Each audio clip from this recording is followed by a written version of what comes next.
On Thanksgiving Day, I arrived at my daughter's house unannounced and saw my grandson shivering outside in 15-degree weather, wearing only a t-shirt and shorts. Inside, the whole family was sitting at the holiday table, enjoying turkey and laughing in the warmth. Fury exploding through me at their cruel betrayal, I smashed the door open with a thunderous kick and snarled 6 words that drained the blood from their faces. "Have you completely lost your minds?" But that was only the beginning of the justice that shattered their lives forever. Before we continue, please subscribe to the channel and write in the comments what time it is, where you are now.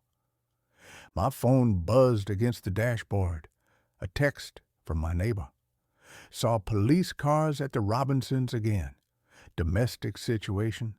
Made me think of you and your family worries. I stared at those words while my old Chevrolet idled in the driveway. The Robinsons. My late wife, Aaliyah, used to worry about their grandson, too, back when she was still alive to worry about anything at all.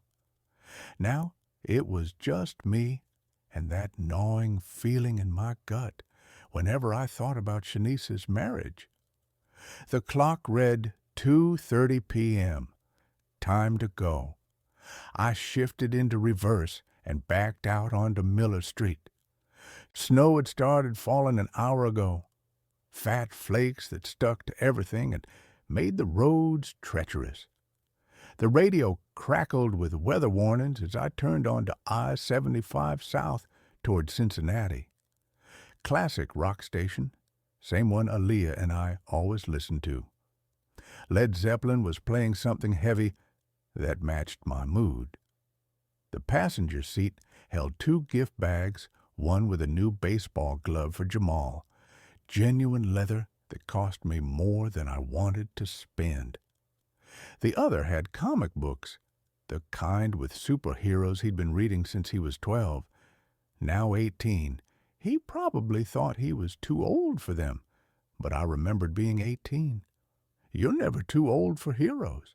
Family is all we have left, Aaliyah used to say when she'd catch me grumbling about holiday visits. She'd been right then, and she was right now, even though her voice only existed in my memory. After losing her 6 months ago, every gathering felt precious and fragile. The windshield wipers struggled against the accumulating snow. Other cars crawled along at half the speed limit, hazard lights blinking like nervous fireflies.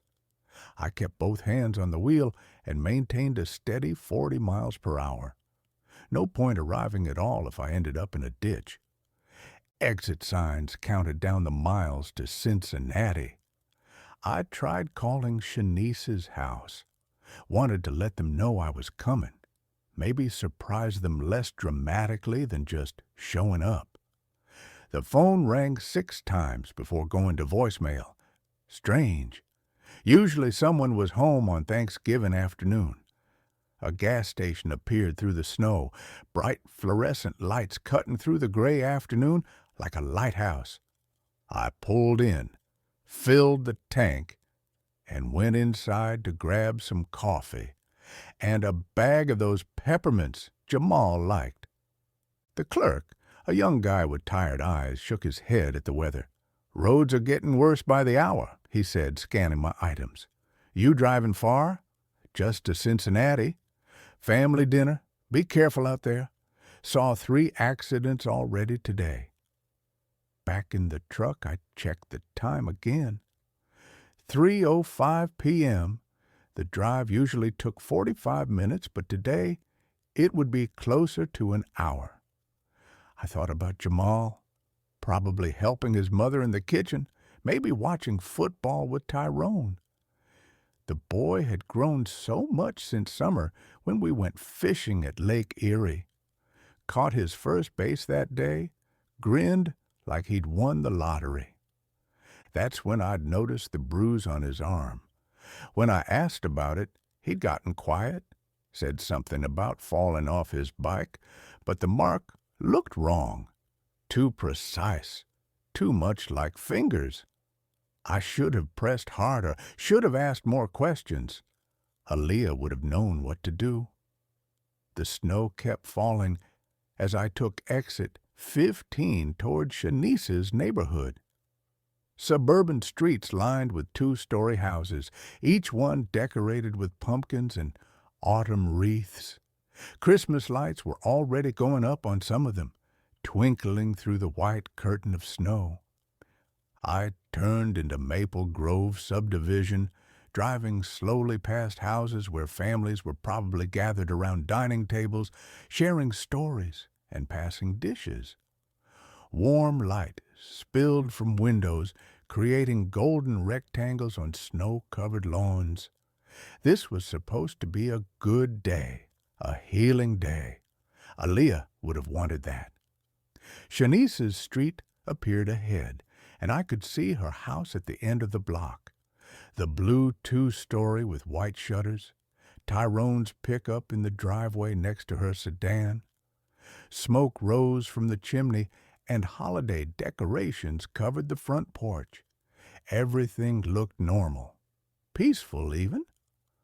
I slowed the truck as I approached, already imagining the surprise on their faces when I knocked on the door. Maybe Jamal would run to hug me like he used to when he was smaller. Maybe this Thanksgiving would be the start of healing our family, the way Aaliyah always dreamed it could be. I pulled into the driveway behind Tyrone's truck, the engine ticking as it cooled. Through the falling snow, I could see holiday lights twinkling around the front door and hear faint music from inside the house. Something warm and inviting, like a Norman Rockwell painting come to life. Then I saw him. Jamal sat on the front steps, hunched over with his arms wrapped around his knees. No coat, no hat, just a thin, long-sleeved shirt and jeans already dusted with snow. His shoulders shook, not just from cold, but something deeper. Jesus Christ, I muttered, throwing open the truck door. The wind hit me like a slap, carrying ice crystals that stung my face. In the few seconds it took me to reach him, I could see his lips had turned blue and his hands were pressed tight against his body, trying to conserve warmth. "Jamal," I called out, breaking into a run across the slippery driveway, "what are you doing out here?" He looked up, and the relief in his eyes nearly broke my heart. His face was pale, almost gray, with red patches on his cheeks where the cold had bitten deepest.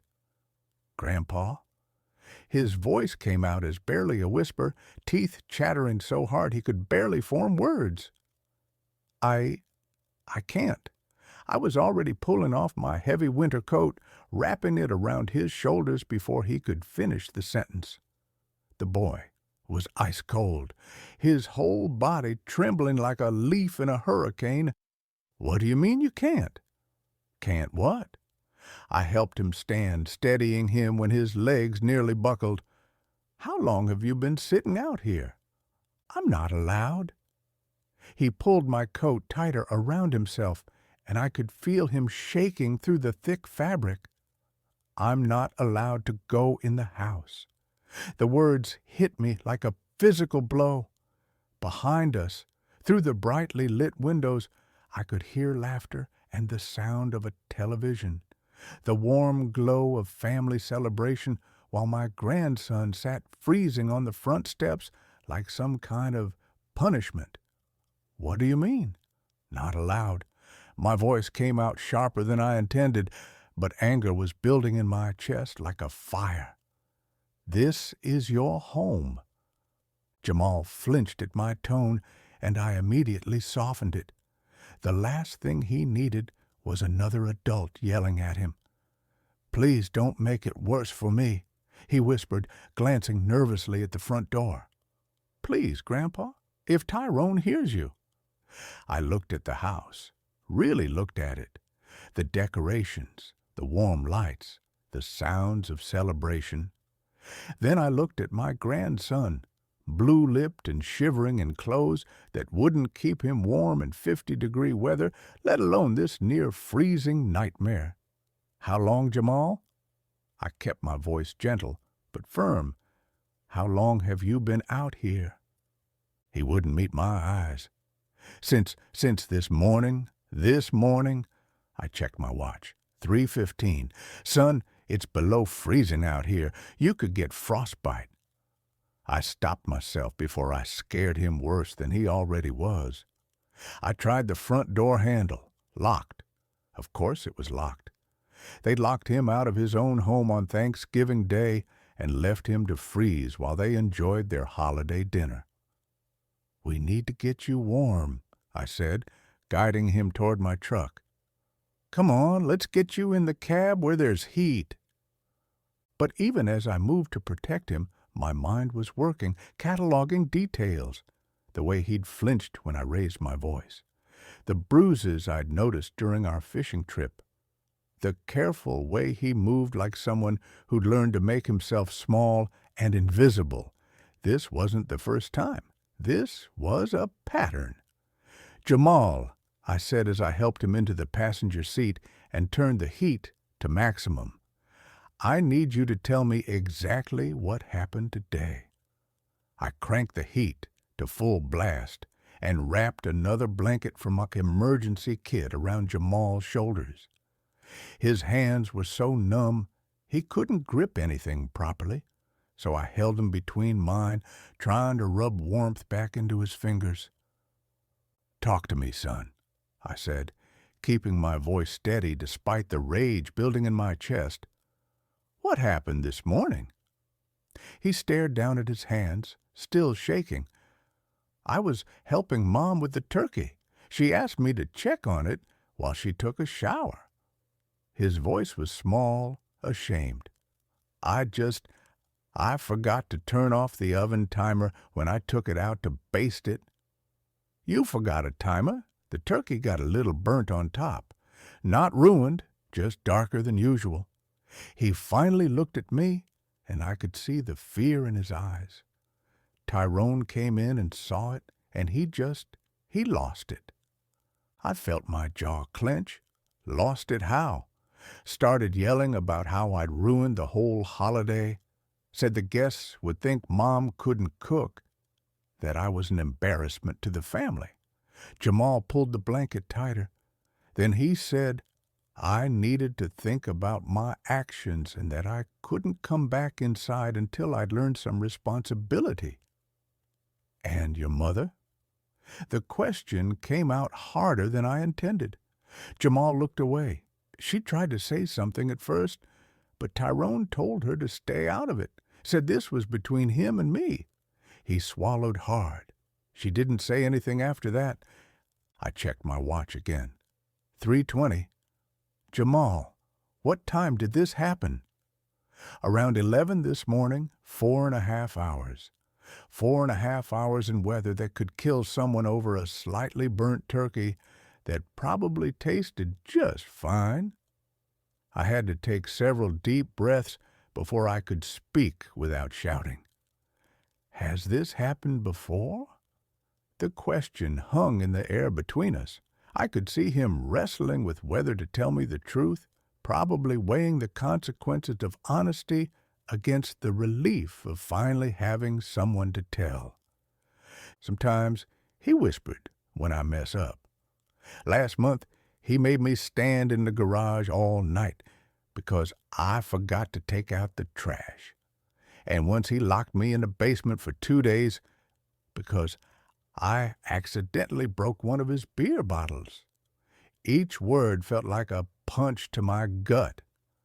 I looked at my grandson, this smart, kind boy who'd never hurt anyone in his life, and saw the careful way he held himself, like someone who'd learned that taking up too much space could be dangerous.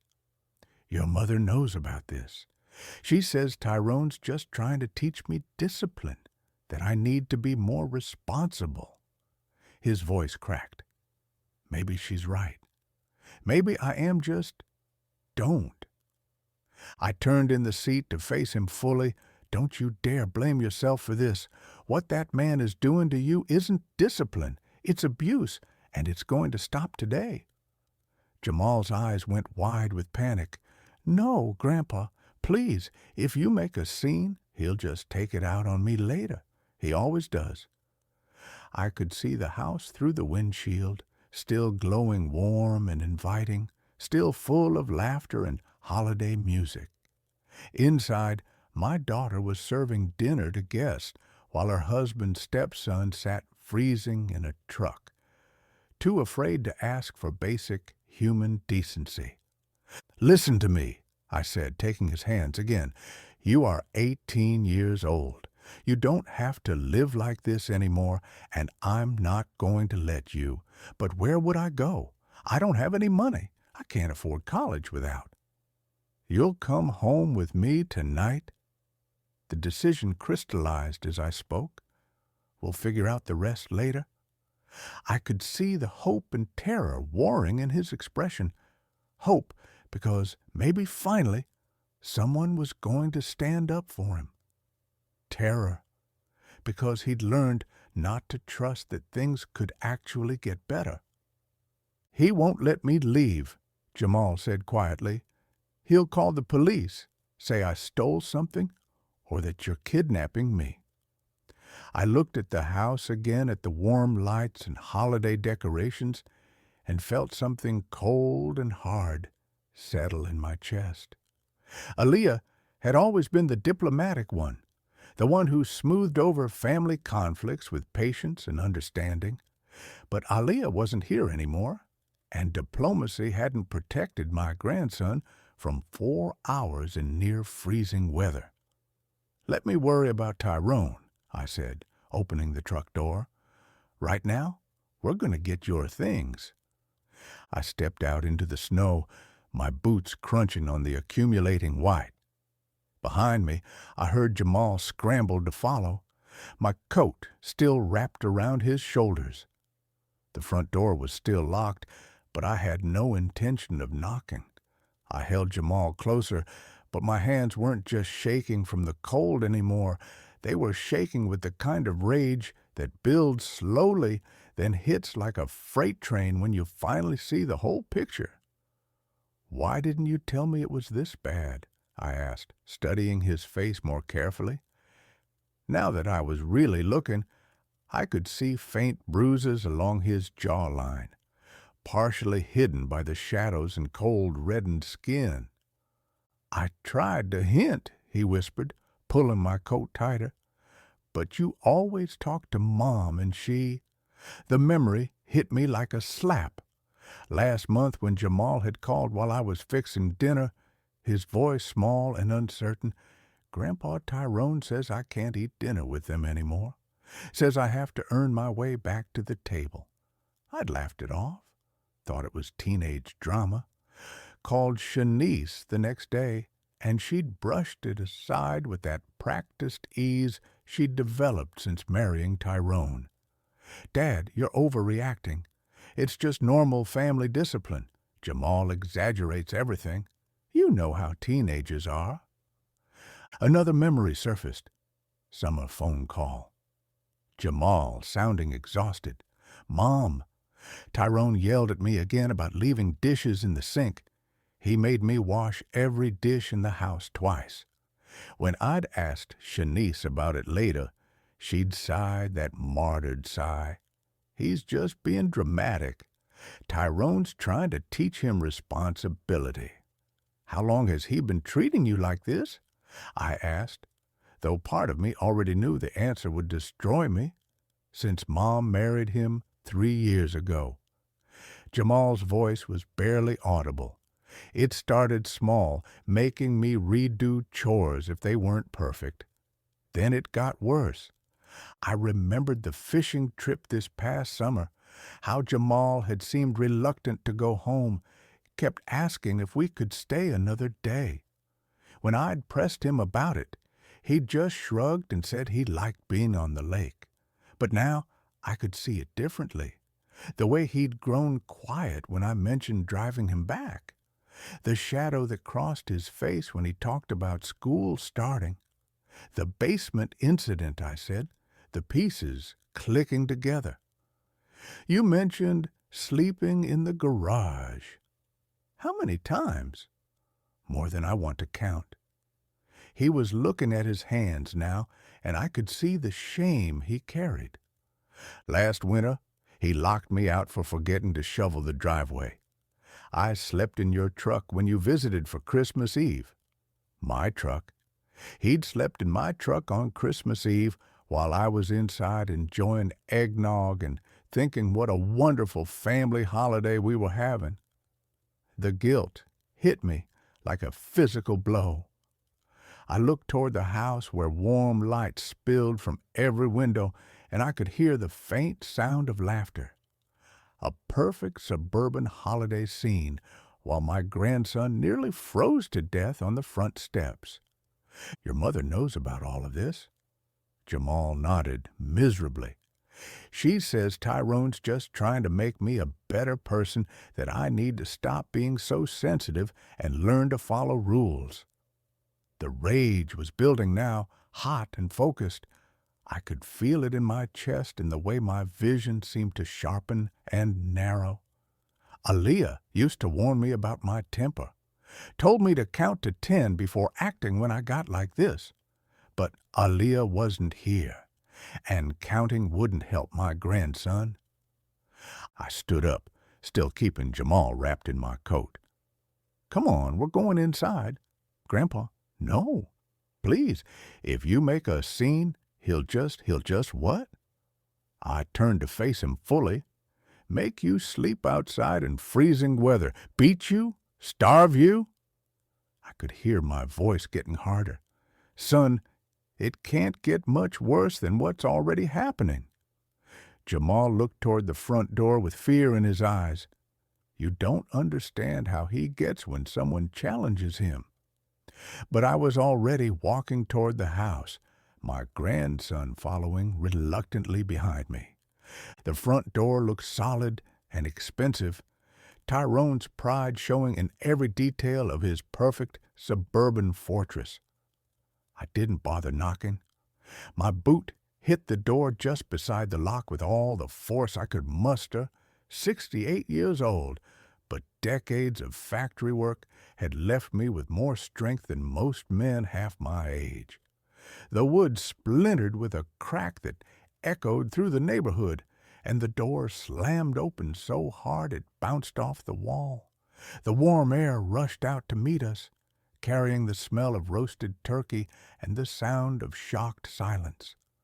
I stepped into the entryway, Jamal close behind me, and took in the scene that stopped me cold.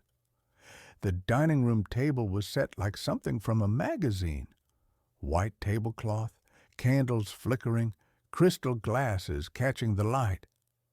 Tyrone sat at the head of the table in a pressed button-down shirt, carving knife in hand. Shanice was beside him in a green dress I'd never seen before, her hair perfectly styled. A younger girl, maybe 10 years old, sat across from them with a fork full of mashed potatoes halfway to her mouth. They were all frozen mid-motion, like someone had hit pause on their perfect holiday moment. The contrast hit me like a physical blow. Here they sat, warm and comfortable, enjoying their feast, while Jamal had been shivering outside for over 4 hours. The turkey looked golden and beautiful, probably the replacement for the one Jamal had supposedly ruined. Everything was pristine, peaceful, exactly what a family Thanksgiving should look like. Everything except the fact that they left a child outside to freeze. Have you completely lost your minds? My voice boomed through the room, and the little girl dropped her fork with a clatter. Shanice's face went white as paper, and the serving spoon in her hand hit the table, sending gravy spattering across the white cloth. Dad? Shanice's voice came out as a squeak. What are you doing here? How did you... While you're sitting here feasting like royalty, that boy was freezing outside. I pointed directly at Jamal, who was still wrapped in my coat and shivering despite the warm air. 4 hours, Shanice. 4 hours in weather that could have killed him. Tyrone slowly set down his carving knife and rose from his chair. He was bigger than I remembered, probably outweighed me by 50 pounds, but I'd been in my share of fights when I was younger. Size didn't always matter when you were angry enough. Who gave you permission to enter my house? His voice was controlled but dangerous, the tone of a man who wasn't used to being challenged. This is private property, and you're trespassing. I could see him taking my measure, calculating whether he could intimidate me into backing down. His chest puffed out slightly, and he moved around the table toward us with the predatory confidence of someone who ruled his own domain. Private property. I stepped forward to meet him.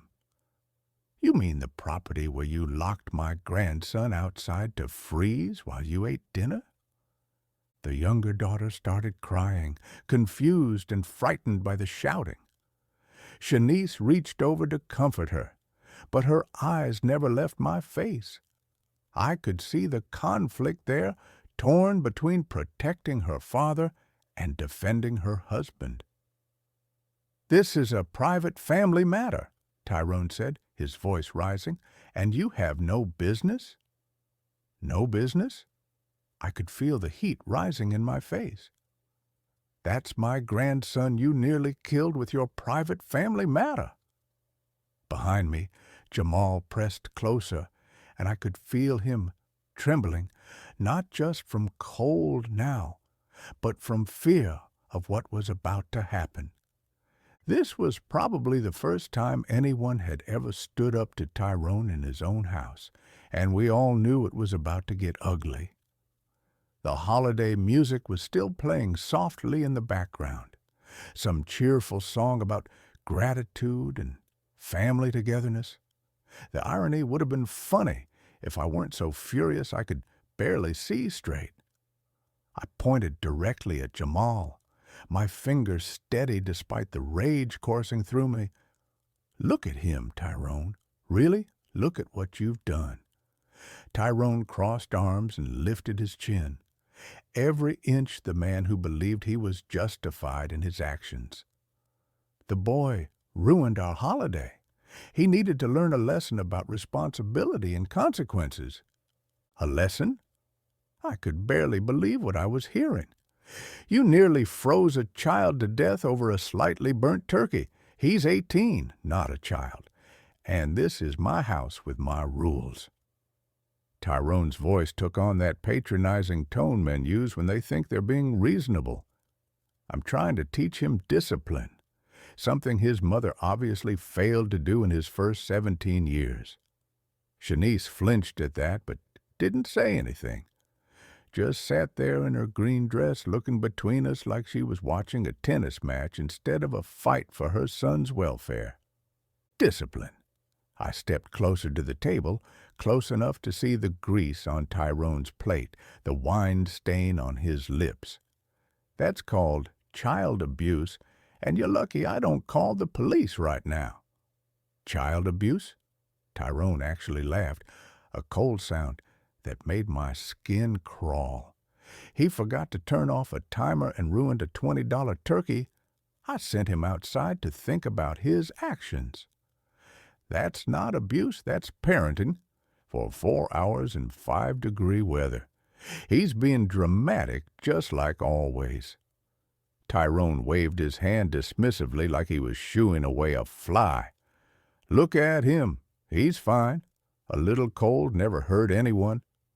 I looked at Jamal, still wrapped in my coat, his lips blue and his whole body shaking. Fine. This man thought hypothermia was fine. Dad, please. Shanice finally spoke up, her voice shaky. Don't ruin our holiday. We can discuss this later as a family. Ruin your holiday? I turned to stare at my daughter. Your son was sitting outside freezing while you ate dinner, and you're worried about me ruining your holiday. She looked down at her plate, unable to meet my eyes. Tyrone he was trying to teach Jamal responsibility. Sometimes boys need firm guidance. Firm guidance? My voice cracked with disbelief. Shanice, when you were 18 and you dented my truck, did I lock you outside in a blizzard when you failed your math test? Did I make you sleep in the garage? That's different, she whispered. How? How is it different? Tyrone stepped between us, his face red with anger. Because this is my house and Jamal is not my biological son, I have every right to discipline him as I see fit. There it was, the truth finally out in the open. Jamal wasn't his blood, so Jamal didn't matter. The boy was nothing more than an inconvenience to be controlled and punished. You have 30 seconds to apologize to my grandson, I said, my voice deadly quiet. 30 seconds to show some basic human decency. Tyrone's laugh was even colder this time. I don't owe that boy anything. If he doesn't like my rules, he can find somewhere else to live. The little girl was crying harder now, and Shanice was making shushing noises, but I could barely hear them. All I could see was Tyrone's smug face. All I could think about was Jamal sitting on those steps for 4 hours, believing he deserved it. Somewhere else to live. I stepped even closer, close enough to smell the wine on Tyrone's breath. You're right about that. He is going somewhere else to live. I reached into my jacket pocket and pulled out my cell phone, my thumb hovering over the keypad.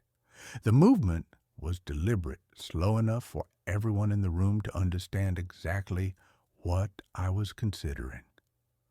Tyrone's face changed when he saw the phone. The smug confidence cracked just slightly around the edges. Either you apologize to my grandson right now, I said, my voice deadly calm, or I call Child Protective Services and report this abuse.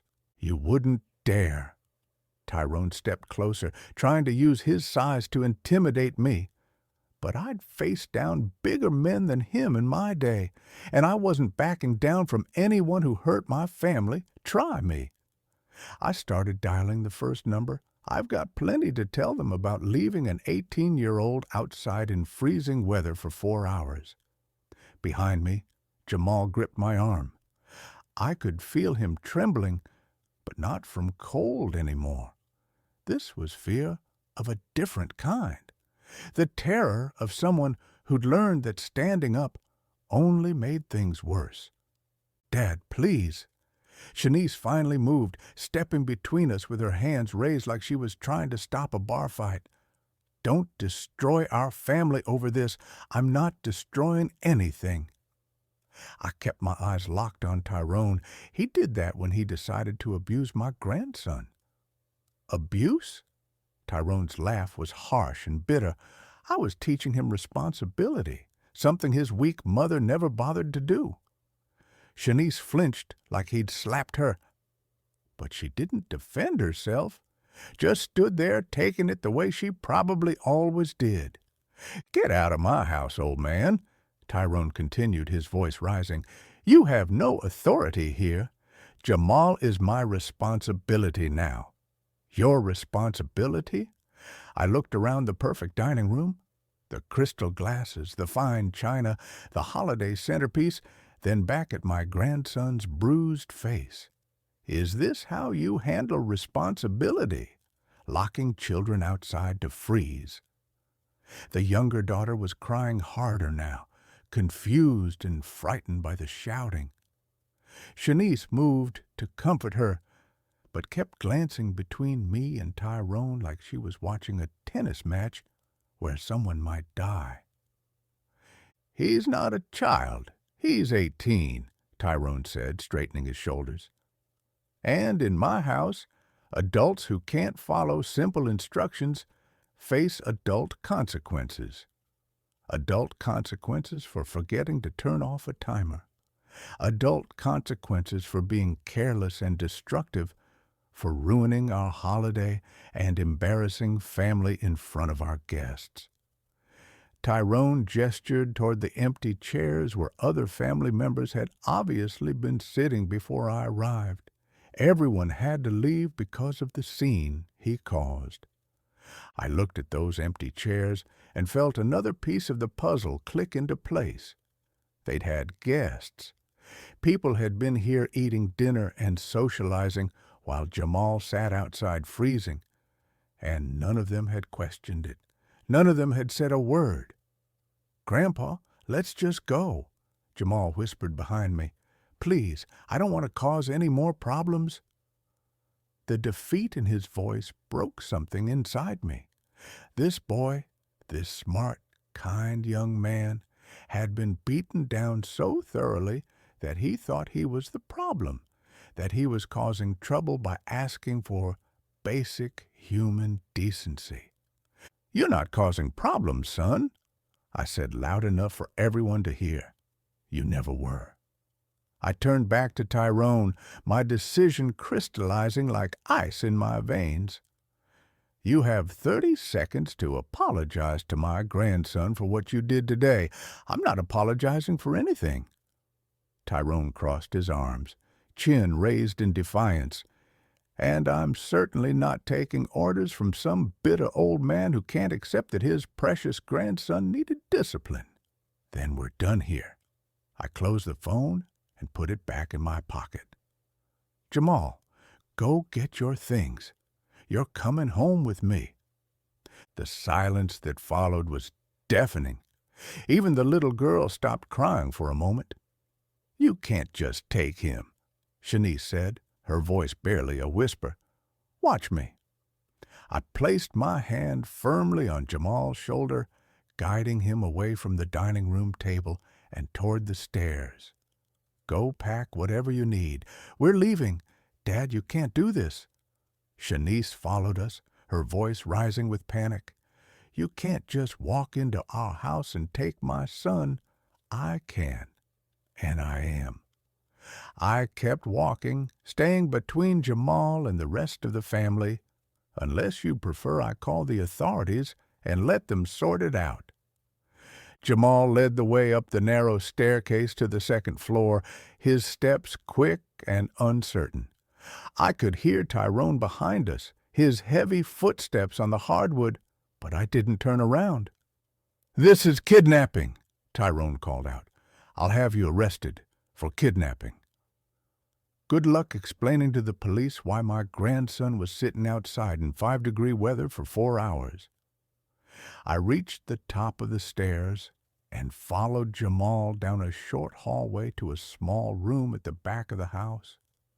The room was barely big enough for a twin bed and a small dresser, no heat vent that I could see, and the single window faced north, letting in the coldest air.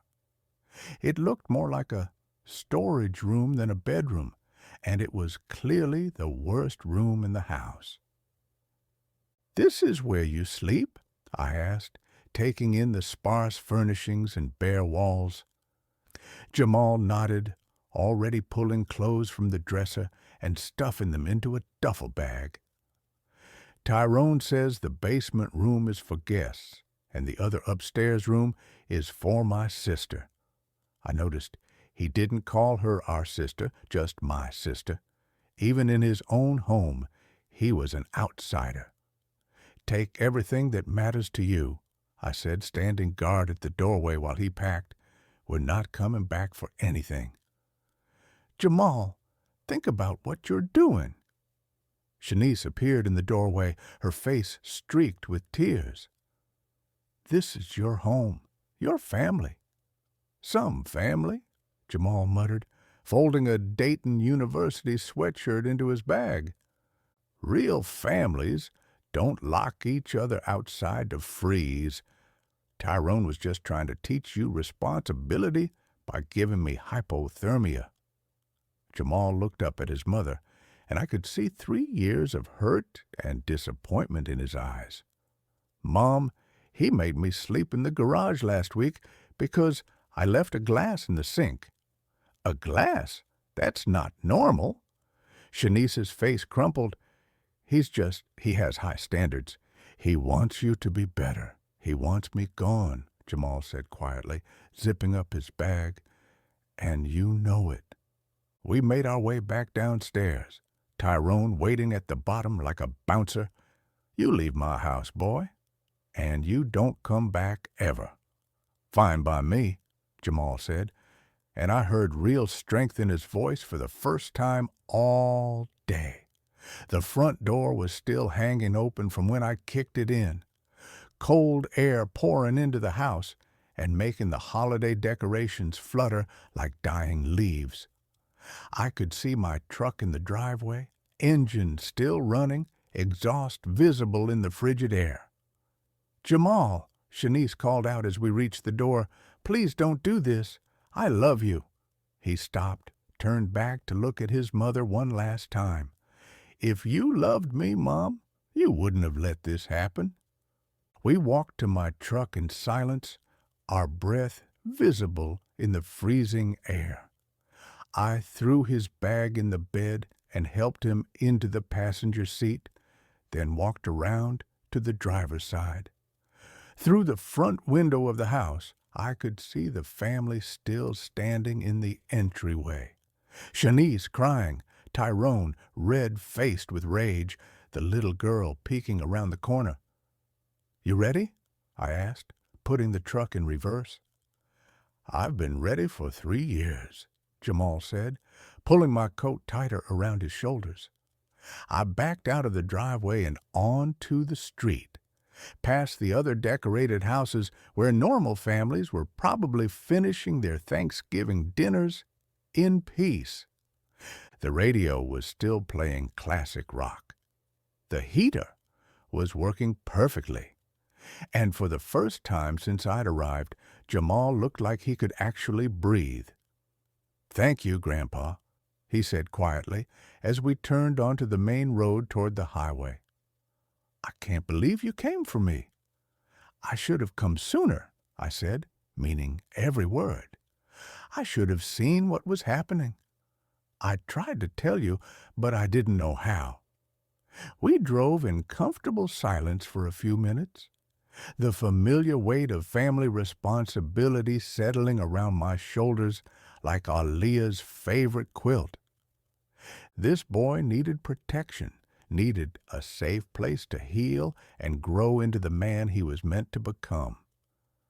"Tell me about college," I said, as we merged onto I-75 North. "What are you studying?" "Engineering." His voice got stronger when he talked about school. "Mechanical engineering like you used to do at the factory. Like grandfather, like grandson." I smiled, thinking about Aaliyah and how proud she would have been. "We'll figure out the tuition. Don't worry about that. Grandpa, I don't want to be a burden." "Son, you're not a burden. You're family, and family takes care of each other." My driveway looked smaller than usual, with both trucks parked side by side, but the house itself seemed to glow with welcome as we approached. I'd left the porch light on out of habit, and now I was grateful for that small beacon cutting through the winter darkness. "Home sweet home," I said, helping Jamal carry his bag to the front door. The key turned easily in the lock, and warm air rushed out to greet us as we stepped inside. The house smelled like coffee and the lingering scent of Aaliyah's lavender sachets. It wasn't much, a modest ranch with worn furniture and carpet that had seen better days, but it was paid for, and it was ours. "You remember where the guest room is?" I asked, flipping on lights as we moved through the living room. "Yeah, down the hall next to your room." Jamal looked around with obvious relief. "It's so warm in here. Thermostat set to 72 year-round. Your grandmother always said life was too short to be cold in your own house. I showed him to the guest room and helped him get settled. There are extra blankets in the closet if you need them. The room was simple but comfortable. A double bed with one of Aaliyah's quilts, a dresser, and a reading chair by the window. Photos of family gatherings lined the walls, including several of Jamal at various ages. This had always been his room when he visited, and seeing him here now felt right in a way that nothing had felt right since Aaliyah died. "I'll get some dinner started," I said. "Nothing fancy. I've got chicken in the freezer and some vegetables that need using up." "Can I help?" he asked, and I could see how desperately he wanted to be useful, to earn his keep. "Sure, but you don't have to. This is your home now, not a job." We worked together in the kitchen, and gradually the day's tension began to leave Jamal's shoulders. I thawed the chicken in the microwave while he washed vegetables, and we moved around each other with the easy rhythm of family members who'd cooked together before. "Tell me more about what's been happening," I said as I seasoned the chicken. "Start from the beginning when your mother married Tyrone." Jamal was quiet for a long moment, clearly trying to decide how much to share. It started small. Little comments about how I loaded the dishwasher wrong or left my shoes in the wrong place. Then it got bigger. How much bigger? He controls everything. When I eat, what I eat, when I can shower, when I can use the phone. Jamal's voice got smaller as he continued. He made Mom choose between him and me, and she chose him. I had to stop seasoning the chicken for a moment and grip the counter. "What do you mean she chose him?" "Last Christmas when you visited, remember how I was quiet during dinner? Tyrone had told me I wasn't allowed to speak unless someone asked me a direct question, and Mom didn't say anything to stop him. The memory hit me like a punch to the gut. I thought Jamal was just being a typical moody teenager. I'd even joked with Aaliyah about it later, saying kids these days didn't know how to make conversation. Why doesn't your mother stand up to him? She's scared. Jamal started chopping carrots with mechanical precision. She told me once that if she leaves him, she'll lose the house and have to move back to that apartment complex where we used to live. She can't afford to take care of us on her own. I slid the chicken into the oven and started a fire in the living room fireplace. The familiar ritual of wadding newspaper and stacking kindling helped calm my racing thoughts. "Come sit with me," I said when the fire was crackling steadily. "Tell me about the good things. Tell me about school, about your friends." We settled into the comfortable chairs by the fire, and for the first time all day, Jamal smiled. "I made Dean's List last semester, and I've got this friend, DeAndre, who's teaching me to play guitar. Your grandmother always wanted to learn guitar." I pointed to a framed photo on the mantel showing Aaliyah at age 20, laughing and holding an acoustic guitar. She said music was the language of the soul. I remember her saying that. Jamal studied the photo with new interest. "I miss her." "Me too, son. Me too." We talked until the chicken was done, sharing memories of Aaliyah and making plans for Jamal's spring semester. The house felt alive again with conversation and laughter, the way it used to when Aaliyah was here to fill the quiet spaces. As we sat down to eat our simple but satisfying meal, I looked across the table at my grandson, really looked at him. The fear was gone from his eyes, replaced by something I hadn't seen in years. Hope. "We'll call the college tomorrow," I said, cutting into my chicken. "Make sure your financial aid is sorted out, and we'll look into getting you a part-time job if you want one. Grandpa, you don't have to do all this for me. Yes, I do. I met his eyes across the table. That's what family's for. The phone rang just as we were finishing dessert. Leftover pie I'd found in the freezer. The sound cut through our peaceful evening like a knife, and I could see Jamal tense up immediately. I looked at the caller ID and felt my jaw clench. Shanice. The peaceful crackling of the fireplace was shattered by 3 sharp knocks on the front door, not the gentle rapping of a neighbor, or the hesitant tap of someone unsure. This was the authoritative pounding of someone who expected immediate compliance. Jamal nearly dropped his coffee mug. "Grandpa, stay behind me," I said, setting down my own cup and moving toward the door. The knocking came again, more insistent this time, accompanied by the sound of multiple voices on my front porch. I flipped on the porch light and looked through the peephole. 2 uniformed police officers stood on my doorstep, and behind them, like predators waiting for their moment to strike, were Tyrone and Shanice. "Mr. Jackson," the lead officer called out. "Police, we need to speak with you." I took a deep breath and opened the door, keeping my body positioned to block their view of Jamal. "What can I do for you, officers?" Tyrone immediately stepped forward, pointing an accusatory finger at me. "Officer, this man kidnapped my stepson. He broke into our house and took the boy without permission." The lead officer, a middle-aged man with tired eyes, held up his hand to quiet Tyrone. "Sir, we need to sort out this situation. Mr. Jackson, is there a young man named Jamal Washington on these premises?" "Yes," I said simply. "My grandson is here."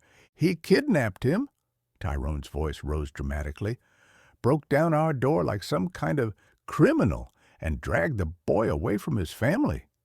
"Is the young man here voluntarily?" the second officer asked, pulling out a notepad.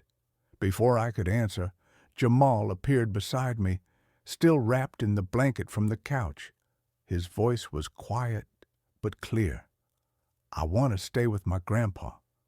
Tyrone's face flushed red. "See, he's been filling the boy's head with lies, turning him against his own family." "What lies?" I stepped forward slightly. "The truth about how you left him outside in freezing weather for 4 hours. The truth about how you've been abusing him for 3 years." "Abuse?" Tyrone laughed, but it sounded forced. "I was teaching him responsibility. The boy ruined our entire Thanksgiving dinner and needed to learn there are consequences for his actions." The first officer looked between us with the weary expression of someone who'd broken up too many family disputes. "Mr. Jackson, we're going to need everyone to come inside so we can discuss this properly." I stepped back reluctantly, allowing the officers to enter my living room. Tyrone followed immediately, Shanice trailing behind him with her eyes fixed on the floor. She looked smaller somehow, diminished, like a woman who'd finally realized the true cost of the choices she'd made. "Now then," the officer said, taking out his notepad, "let's start from the beginning. Mr. Washington, you claim this man kidnapped your stepson." "Absolutely." Tyrone straightened his shoulders, putting on what I recognized as his reasonable authority figure performance. "I came home from work to find my front door broken and Jamal gone. When I called around, neighbors said they saw an older man forcing the boy into a truck." "Forcing?" I couldn't keep the disbelief out of my voice. "Officer, I rescued my grandson from child abuse." "That's what he keeps saying," Tyrone said, shaking his head sadly. "But the truth is, he's never approved of my marriage to his daughter. He's been looking for any excuse to cause trouble." The officer turned to Jamal, who was standing close enough to me that I could feel him trembling. "Son, did this man force you to come with him?" "No, sir." Jamal's voice was barely above a whisper. "He saved me." "Saved you from what?" Jamal glanced nervously at Tyrone, then back at the officer. "From freezing to death on the front porch." The second officer looked up from his notepad. "Explain that." "I accidentally burned the turkey this morning. Tyrone made me sit outside in the cold to think about my actions. I was out there for over 4 hours in 5-degree weather." "He's exaggerating," Tyrone said quickly. "It was maybe an hour, and he was dressed warmly." "An hour?" I stared at him. "Officer, I have witnesses. My grandson was sitting on that porch in a thin shirt and jeans when I arrived at 3:15. He'd been there since 11 in the morning." The first officer looked at Tyrone with new interest. "Sir, is it true you made the young man sit outside as punishment?" "Briefly, yes. But he's making it sound worse than it was in freezing weather for several hours." Tyrone's confident facade began to crack slightly. "Look, sometimes teenagers need firm discipline.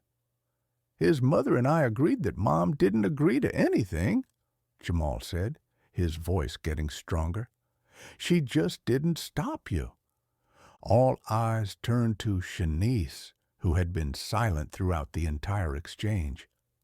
She stood by the doorway like she was ready to run, her hands clasped tightly in front of her.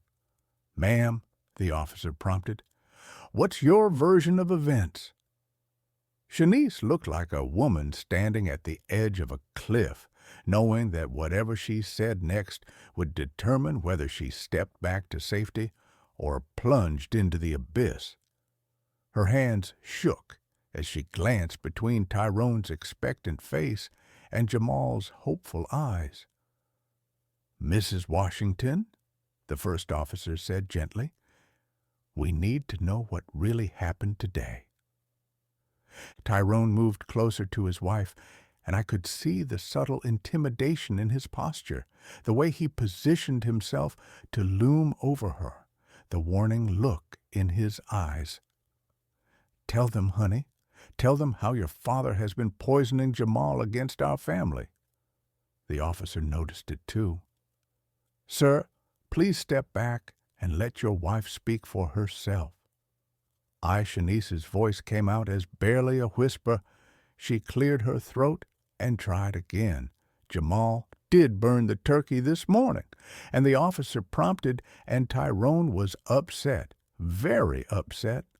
Her eyes darted to her husband, then quickly away. He said Jamal needed to learn responsibility by sitting outside in freezing weather. Shanice nodded miserably.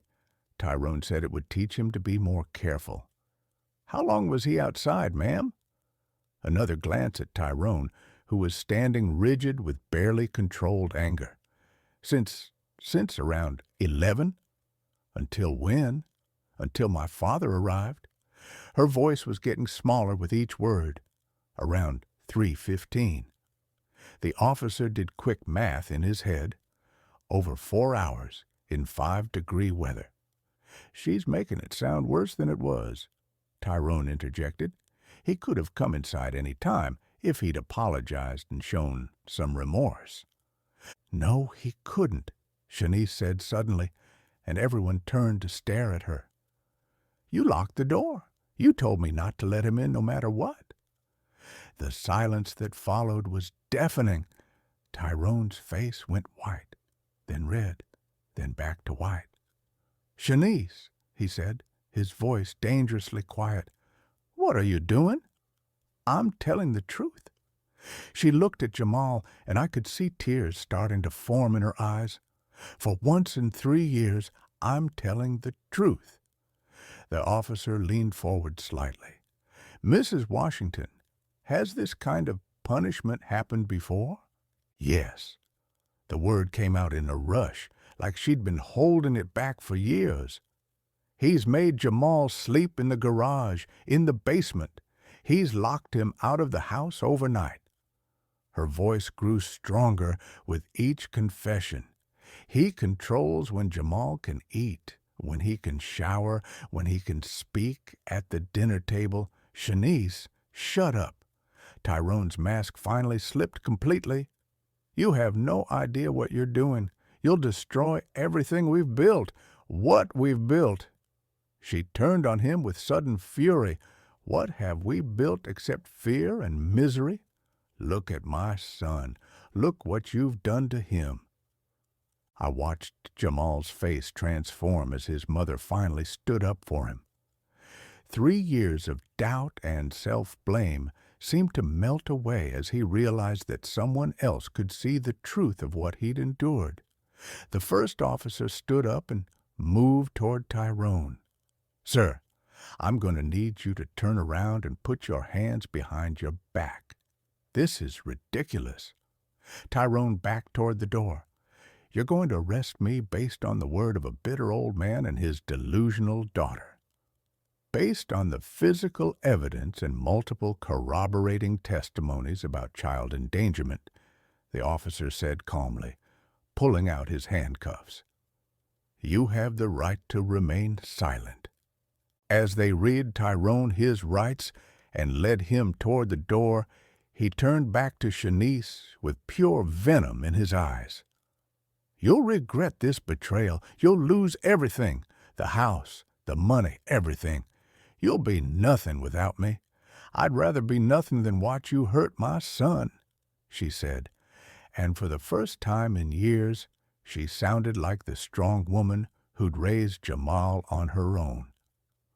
The door closed behind the officers and their prisoner, leaving the three of us alone in my living room. Shanice collapsed into a chair and started crying. Not the quiet, careful tears she'd shed before, but deep, wrenching sobs that seemed to come from years of buried pain. Jamal went to her immediately, kneeling beside her chair.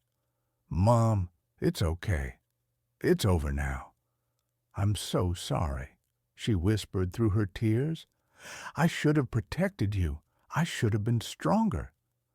You were strong tonight, I said, settling back into my chair by the fireplace. When it mattered most, you chose your son over your husband. That took real courage. The fire crackled peacefully in the grate, and for the first time in months, my house felt like a real home again. Not just because my family was safe, but because the truth had finally been spoken and justice was being served. Jamal looked up at me from where he knelt beside his mother's chair. What happens now, Grandpa? Now we heal, I said simply. We take our time and we heal.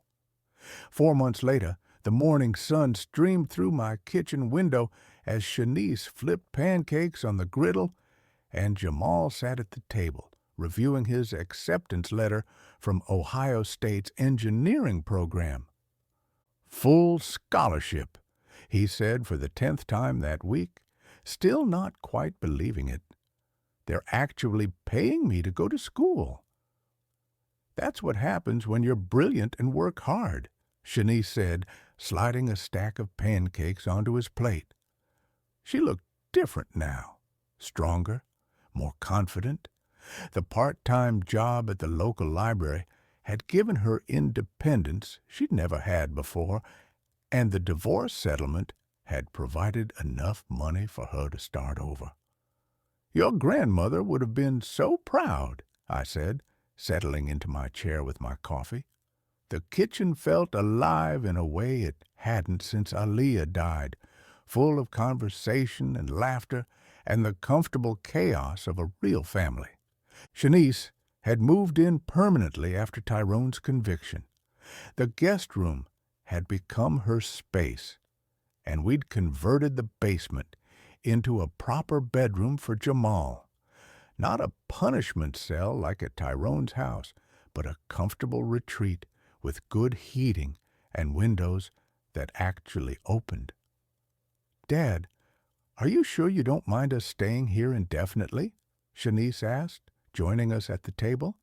I know you're used to your independence. Independence is overrated, I said, meaning every word. Family is what matters. Besides, who else is going to make sure Jamal doesn't burn down the kitchen when he tries to cook? That was one time, Jamal protested, laughing, and the fire was very small. The phone rang, and Shanice answered it. Jackson Residence. Oh, hi, DeAndre. Yes, he's here. Guitar practice at 4? Sure, I'll tell him.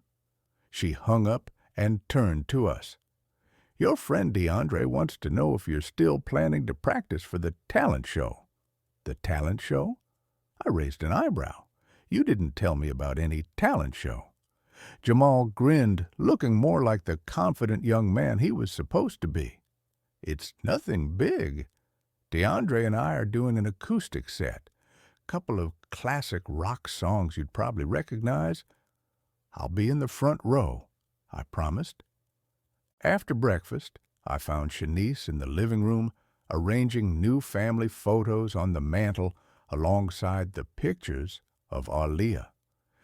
There was one from Jamal's high school graduation that we'd missed because of the Tyrone situation, one from our fishing trip last month, and one from Christmas morning, our first real family Christmas in years. Any word from Tyrone? I asked, though I wasn't sure I wanted to know. His lawyer called yesterday. The anger management therapy is going well, apparently, but he lost his job at the supermarket. She shrugged, not looking particularly sympathetic. He's moving back to Cleveland to live with his sister. Good. The farther away, the better. I feel sorry for him sometimes, she admitted. But then I remember what he did to Jamal, and the feeling passes pretty quickly. That afternoon, while Jamal was at guitar practice, Shanice and I worked in the garden preparing the soil for Aaliyah's vegetable patch. Spring was coming early this year, and there was something hopeful about planting seeds and planning for growth. Dad, Shanice said, pulling weeds with focused determination, I need to thank you again for what you did. If you hadn't come that day, you don't need to thank me, I said, turning over a stubborn clump of earth. I was just doing what any grandfather would do. No, you weren't. You risked everything to save him. You could have been arrested, charged with kidnapping. But I wasn't. Truth has a way of winning out in the end. She smiled, wiping dirt from her hands. Aaliyah used to say that she was a smart woman, smarter than me anyway. That evening, we settled into our routine. Dinner together, followed by whatever game show or movie happened to be on television. It wasn't exciting or glamorous, but it was exactly what we all needed. Predictable, peaceful, safe. Jamal had his guitar out, quietly practicing in the corner while Shanice worked on a crossword puzzle, and I read the newspaper. Normal family activities that had seemed impossible just a few months ago. Grandpa, Jamal said during a commercial break, I've been thinking about changing my major from engineering to what? Social work, maybe counseling. He sat down his guitar and looked at me seriously. I want to help other kids who are going through what I went through. I felt a surge of pride so strong it almost took my breath away. This young man who had every right to be bitter and angry wanted to use his experience to help others. That's a fine goal, I said. Your grandmother always said the best way to heal from pain is to help others avoid it. Did she really say that? She did, along with about 1,000 other pieces of wisdom I should have listened to more carefully. As the evening wore on and Shanice dozed in her chair, Jamal and I stepped out onto the back porch to look at the stars.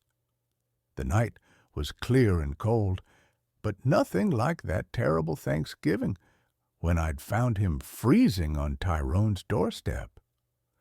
"Ready for fishing season to open?" I asked. "Can't wait. Think we'll catch anything bigger than last year?" "With your luck, probably catch a whale." We stood in comfortable silence, two generations of Jackson men who'd found their way back to each other through crisis and truth. In a few months, Jamal would head off to college, and eventually he'd build his own life and family. But the foundation was solid now, built on honesty and protection and the kind of love that doesn't ask for anything in return. "Grandpa," Jamal said as we headed back inside, "yeah, thank you for coming to get me. Thank you for being worth saving." The house was warm and bright as we locked up for the night. Three people who'd learned that family isn't just about blood. It's about showing up when it matters most, telling the truth even when it's hard, and protecting the people you love, no matter what the cost. Aaliyah would have been proud of all of us. If you like this story, please like this video, subscribe to the channel, and share your impressions of this story in the comments. To listen to the next story, click on the box on the left. Thank you for watching.